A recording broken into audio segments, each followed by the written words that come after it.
La historia de los océanos, la historia del mar, es la crónica de los héroes que los surcaron. Y hoy en nuestros pasajes de la historia rendimos homenaje y tributo a uno de nuestros valientes marinos. España no ha podido vivir ajena a lo que el mar le ofrecía. Y ahí está el caso del descubrimiento y conquista de América. Pero esas gestas no se pudieron conseguir sin marinos que supieron gobernar naves difíciles en tiempos extremos. Siempre obtuvieron el mejor de los partidos a esos cascarones de nuez y consiguieron con ellos grandes victorias que auparon a España a la categoría de imperio. Los siglos de oro pudieron ser tales gracias sin duda al arrojo, a la valentía, al ardor de marinos como don Álvaro de Bazán, el marqués de Santa Cruz.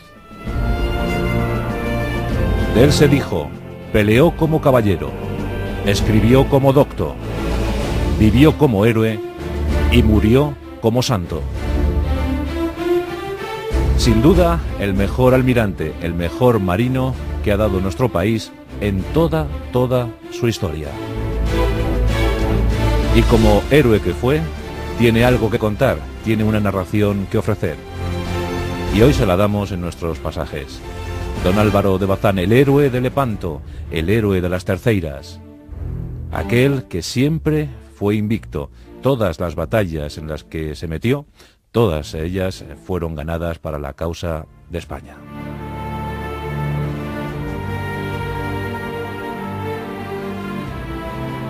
Nos encontramos en el 12 de diciembre de 1526. Las tropas imperiales de Carlos I de España y V de Alemania se pasean triunfales por buena parte del continente europeo. La conquista de América prosigue a buen ritmo. Y en ese tiempo nace Álvaro, en Granada.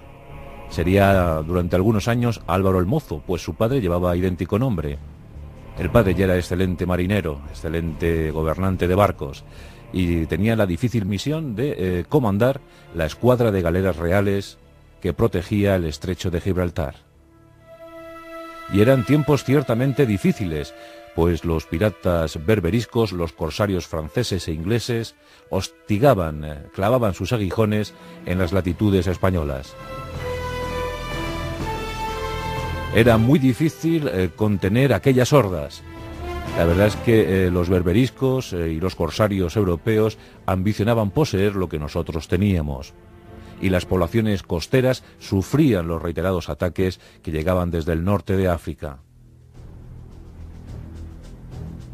Había que buscar soluciones, y las galeras españolas debían multiplicarse para intentar contener el ataque siempre feroz, siempre contumaz, de aquellos enemigos.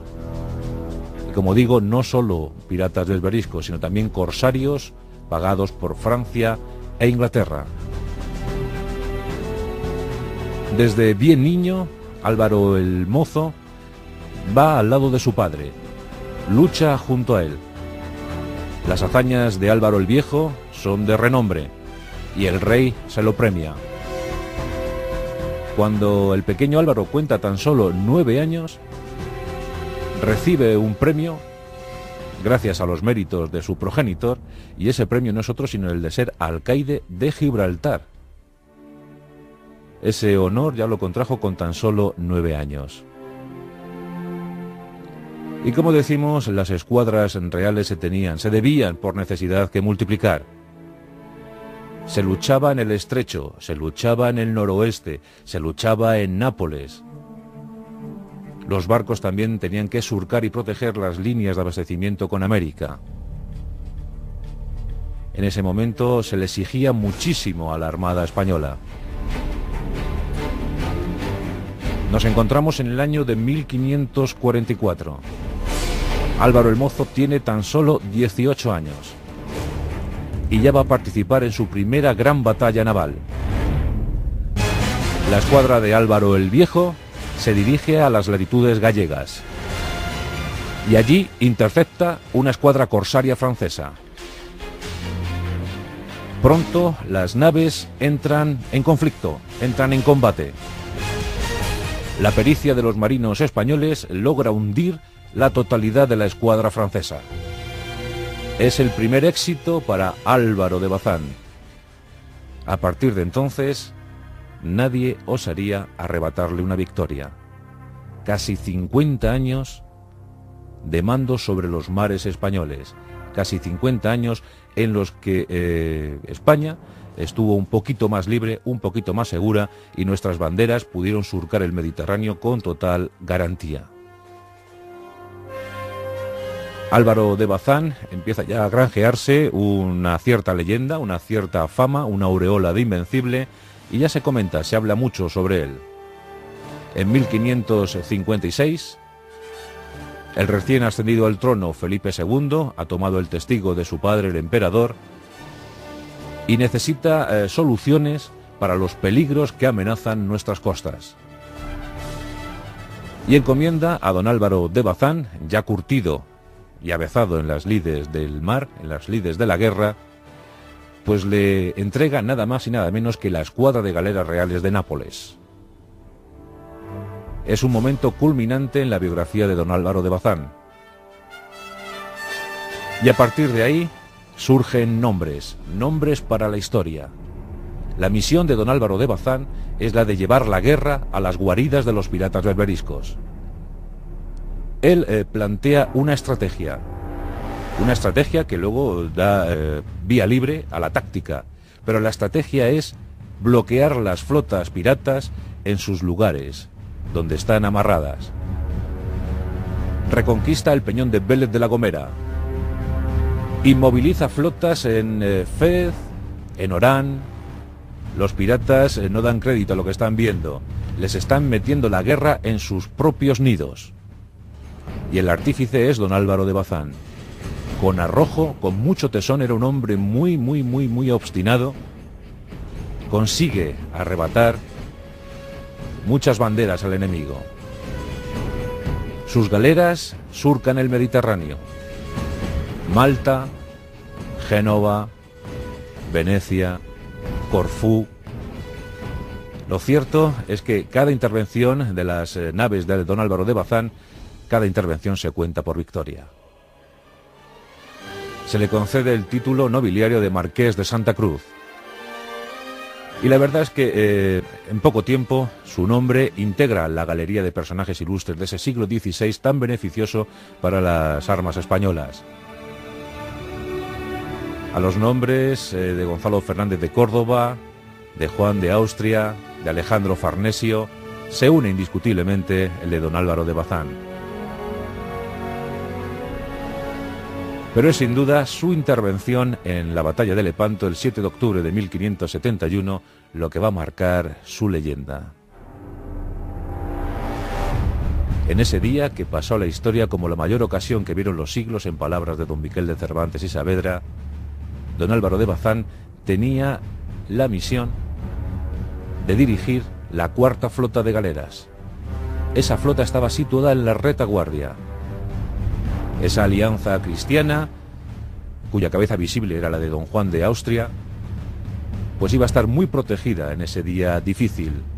Las 30 galeras de don Álvaro de Bazán estuvieron a la altura de las exigencias.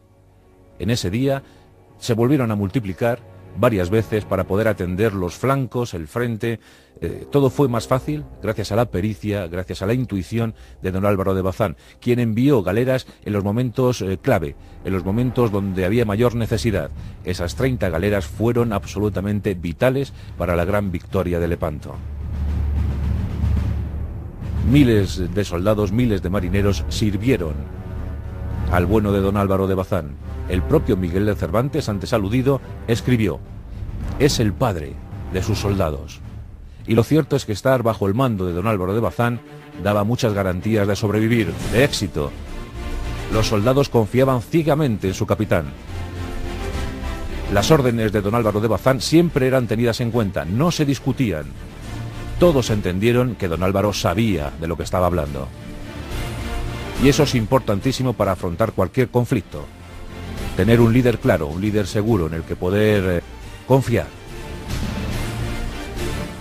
En 1571 se produjo la gran victoria de Lepanto, pero aún quedaba un enorme capítulo de gloria para don Álvaro de Bazán y sus buques de guerra. Y ese lo encontramos en 1582. Estamos en las Azores, por entonces llamadas Terceiras. Hacía bien poquito que se habían unido las coronas de Portugal y España, pero había pretendientes al trono portugués, pretendientes sostenidos, protegidos por Francia. Y lo cierto es que en las Azores se encontraba un religioso llamado Antonio de Crato, pendiente de obtener ese trono portugués, y con todo lo que eso implicaba, no solo el propio país luso, sino también sus posesiones en América, sus colonias en el Índico, un inmenso territorio muy rico y que podía ofrecer mucho a los intereses de España. Una flota francesa, bajo el mando de Filippo Cracci, se dirigía hacia las Terceiras. Pero don Álvaro de Bazán, intuitivo como siempre, enfiló proa hacia las Azores y allí presentó una batalla sin igual que ganó sin oposición. Fue una acción brillantísima. Los buques de don Álvaro de Bazán, del Marqués de Santa Cruz, dieron un buen rendimiento ese día y la victoria fue tan aparatosa como brillante.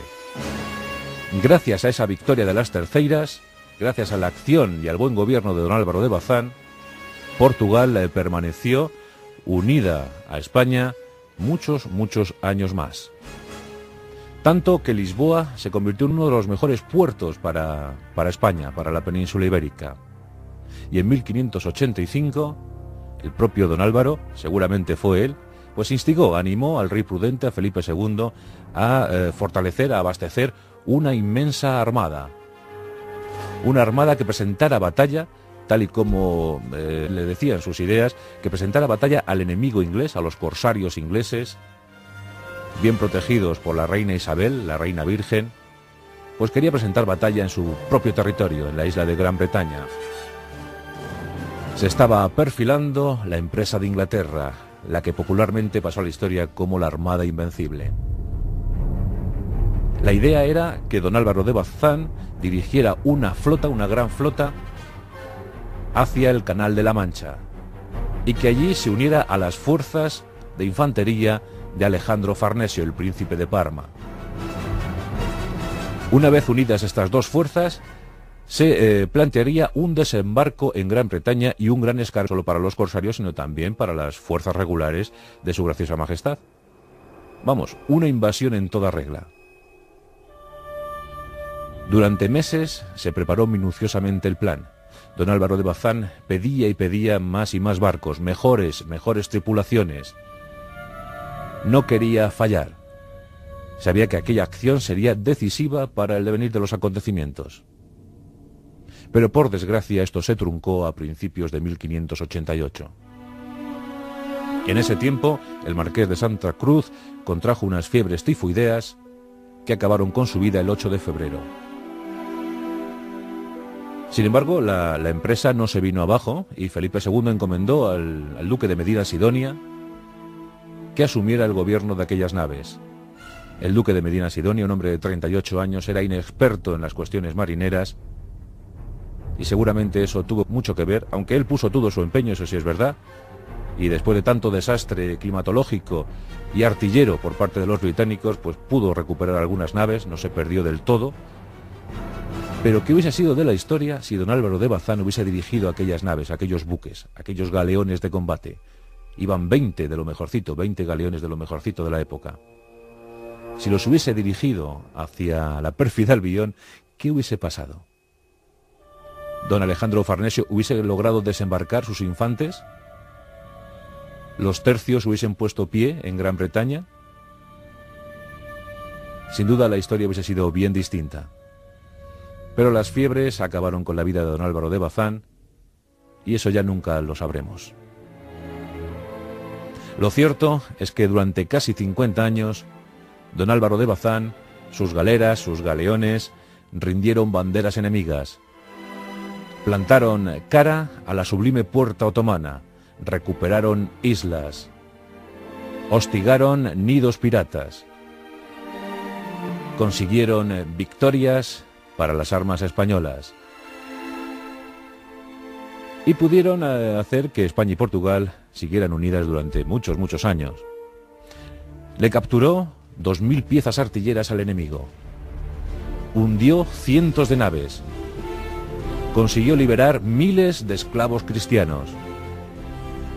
Y recordamos aquellas palabras que le inmortalizaron como personaje.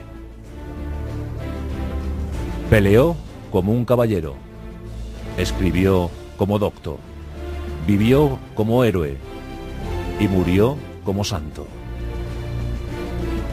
Don Álvaro de Bazán, nuestro gran almirante, invicto en 50 años, en más de 50 batallas, todo un símbolo para la Armada Española.